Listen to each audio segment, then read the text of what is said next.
Hello, I'm Congressman Jim Costa, and I represent the heart of the San Joaquin Valley in California. Food security, I believe, is national security. And as a third-generation farmer, I know the challenges we face and what's at stake every time Congress takes up the Farm Bill. This bill, I think, obviously overdue, but makes real progress in areas that are important to the district that I represent.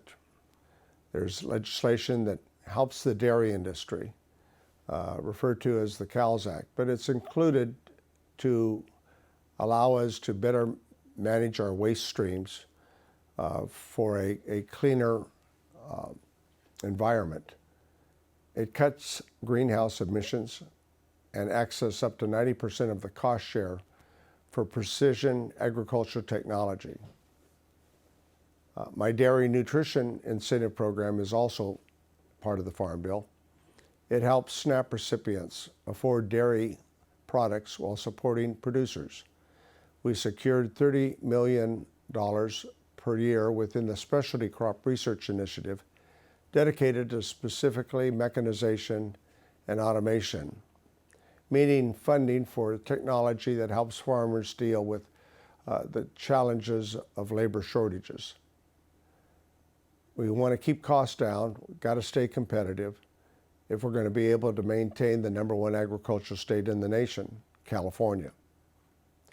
We've doubled funding for the market access and foreign market development programs. These are important tools because almost 44% of California's agriculture is exported. And it also helps farmers across the country sell their products overseas and recover from the retaliatory tariffs that have cost California growers billions in lost sales as a result of this tariff war. But there's still serious problems that remain in this Farm Bill, and I refer to it as kind of a work in progress, beginning with the SNAP cuts from the not so beautiful bill. I never thought it was.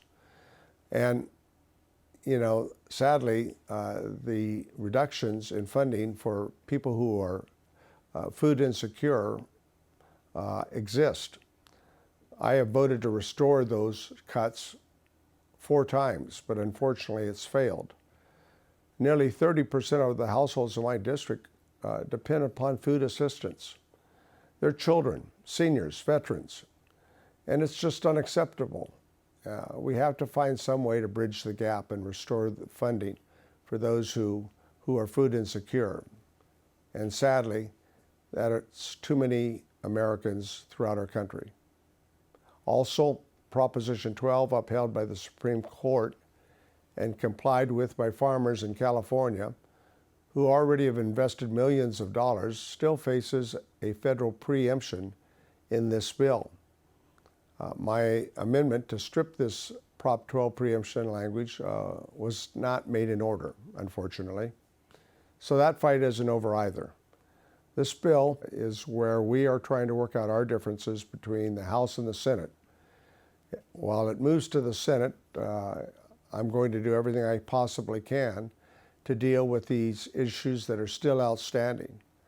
And I hope that before the end of this year, we'll be able to pass the reauthorization of the Farm Bill, which is already over 2 years overdue. We must do that to ensure that American farmers, ranchers, dairymen and women, the farm workers who are an important part of that partnership that put food on America's dinner table, are dealt with, and hopefully we can reach the compromises necessary. Why? Because food is a national security issue, and therefore we have to get to work to finally put a bill on the president's desk and continue to deal with the challenges that we face across the country, and to allow our farmers to be competitive in the international markets. Thank you.